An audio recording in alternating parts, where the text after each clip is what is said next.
Next FIFA উইন্ডোকে সামনে রেখে Senegal এবং তিউনিশিয়ার বিপক্ষে ব্রাজিল স্কোয়াডটা ঘোষণা করে দিলেন কার্লো আনচেলত্তি।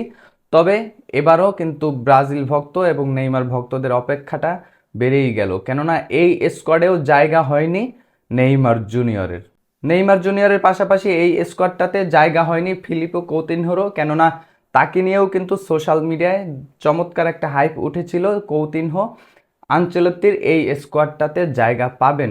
ব্রাজিলিয়ান মিডিয়াগুলো কৌতিনহো এবং থিয়াগো সিলভাকে নিয়েও এরকমের মতামত জানিয়েছিলেন। আনচেলত্তির এই দলে হয়তোবা এই দুইজন নেইমারের পাশাপাশি সুযোগ পেতে পারেন। কিন্তু আরও একবার সেলেসাও ভক্তদের অপেক্ষাটা বেড়ে গেল এবং তাদের যে আক্ষেপ সেটাও হয়তোবা বেড়ে গেল, কেননা কৌতিনহো, থিয়াগো সিলভা কিংবা নেইমার জুনিয়র এই তিনজনকে এই স্কোয়াডটাতে দেখতে চান অনেক ব্রাজিলিয়ান ভক্তরাই। সেক্ষেত্রে তাদের বয়স এবং পারফরমেন্স সব কিছুকে উপেক্ষা করে এই তিনটি মুখ আসলে ব্রাজিল দলের জার্সিতে খেলবে, সেটা ব্রাজিল ভক্তদের কাছে একটা প্রশান্তির বিষয়ই বটে।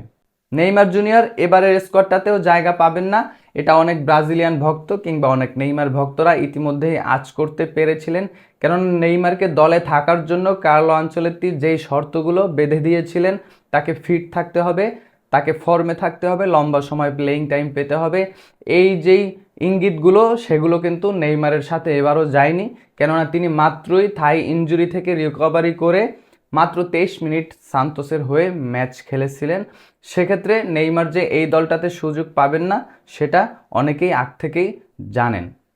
তবে কৌতিনহোর ব্যাপারে অনেক ব্রাজিলিয়ান ভক্তরাই আশা করেছিলেন এই দলটাতে কৌতিনহো থাকবেন, কেননা কৌতিনহো কিন্তু তার যে খেলার ধরন তিনি কিন্তু ইনজুরি প্রবণ নয়, তার যে ফিটনেসের জায়গাটাও ঠিক রয়েছে এবং কৌতিনহো কিন্তু ফর্মের দিক থেকেও চমৎকার ফর্মে ফিরেছেন। এই মুহূর্তে তিনি যেই ব্রাজিলিয়ান লিগে খেলছেন সেখানে ভাস্কো দা গামার হয়ে তিনি কিন্তু চমৎকারভাবে পারফর্ম করে যাচ্ছেন। সেক্ষেত্রে তাকে দলে না নেওয়াটা অনেক ব্রাজিলিয়ান ভক্তদের কাছে এখন চোখের কাটা হয়ে গিয়েছে কার্লো আনচেলত্তি। কেননা থিয়াগো সিলভা, কৌতিনহো কিংবা নেইমার এদেরকে দলে না রাখার যদি বয়স কিংবা পারফরমেন্স যে কোনো বিষয়ে সামনে আসে, সেক্ষেত্রে এই দলে তো আরও কয়েকজন প্লেয়ারকে তিনি রেখেছেন যাদের বয়স কিংবা পারফরমেন্স দুইটাই প্রশ্নবিদ্ধ। কেননা আপনি যদি ফাবিনহোর কথা বলেন, তিনি কিন্তু সৌদি লিগে নিজের কেরিয়ারটাকে শেষ ইতি টেনে ওখানেই চলে গিয়েছেন। সেক্ষেত্রে এই ব্রাজিল দলের মতো স্কোয়াডে তাকে চান্স দেওয়া কিংবা সে জায়গা করে নেওয়া, এই জিনিসটা কার্লো আনচেলত্তি কোনভাবে ব্যাখ্যা করবেন এবং রিচার্লিসনের বিষয়টাও বা কোনভাবে ব্যাখ্যা করবেন কার্লো আনচেলত্তি, কারণ একজনের বয়স বেশি আরেকজনের ফর্মহীনতা, এই দুইজনই কিন্তু কার্লো আনচেলত্তির স্কোয়াডটাতে আছেন, অথচ কৌতিনহো কিংবা অ্যান্তোনিরা তার স্কোয়াডে নেই। এটা কিন্তু অনেক ব্রাজিলিয়ান ভক্তদের চোখের কাটা হয়ে দাঁড়িয়েছে ইতিমধ্যেই। আনচেলত্তির এই স্কোয়াডে গোলকিপার পজিশনে যেই তিনজন রয়েছেন, বেন্তো, হুগো সুজা এবং এডারসন, যেহেতু এলিসন নেই সেক্ষেত্রে এই তিনজনের জায়গাটাই হবে। এটা কিন্তু প্রত্যেকটা ভক্তের জায়গা থেকে তারা কিন্তু সঠিক উত্তরটা পেয়েছেন আনচেলত্তির কাছ থেকে এই তিনজনকে দলে রাখায়। সেক্ষেত্রে ডিফেন্স লাইনে কেন সান্দ্রো এবং দানিলো, এই দুইজনকে নিয়ে কিন্তু প্রশ্নটা উঠতেই পারে, কেননা ভেন্ডারসনকে রাখা যেত এই জায়গাটায় কিংবা মুরিলো।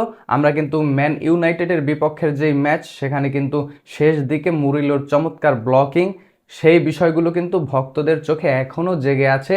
কেননা এই দলে যেখানে দানিলো কিংবা সান্দ্রো সুযোগ পেয়েছেন সেখানে মুরিলো কিংবা ভেন্ডারসনরা সুযোগ পেতেই পারতেন।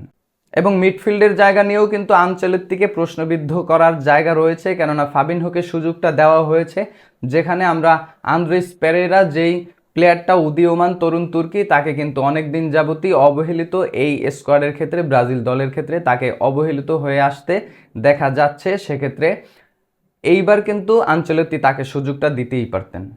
এবং অ্যাটাকিং লাইনে যদি দেখি, রিয়েল বেতিসের হয়ে চমৎকার পারফরমেন্স করা অ্যান্থনি কিন্তু এবারের স্কোয়াডটাতে সুযোগ পায়নি।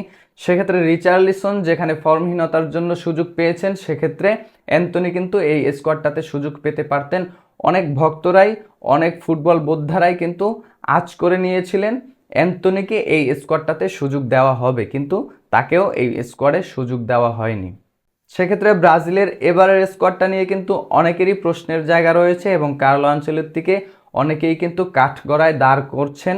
কেন তিনি এই বিশেষ এই প্লেয়ারদের জায়গা দিয়েছেন দলে এবং পারফর্ম করেও কেন ওই প্লেয়াররা দলে নেই, যেমন আন্দ্রেস পেরেরা দলে নেই, অ্যান্থনি দলে নেই এবং কৌতিনহো কিন্তু দলে সুযোগ পাওয়ার মতো ছিলেন এই মুহূর্তে যেই তিনি ছন্দে রয়েছেন সেখান থেকে। সেক্ষেত্রে আনচেলত্তিকে অনেকেই এবার কাঠগড়ায় দাঁড় করাবেন। আপনার কি মনে হয় এবারের স্কোয়াডটা নিয়ে আপনি কি সন্তুষ্ট কিনা, এবং কার্লো আনচেলত্তির এইবারের যে স্কোয়াড এখানে আপনি কোন কোন জায়গায় ভুল দেখছেন? কমেন্ট বক্সে আপনার মূল্যবান মতামত জানাবেন।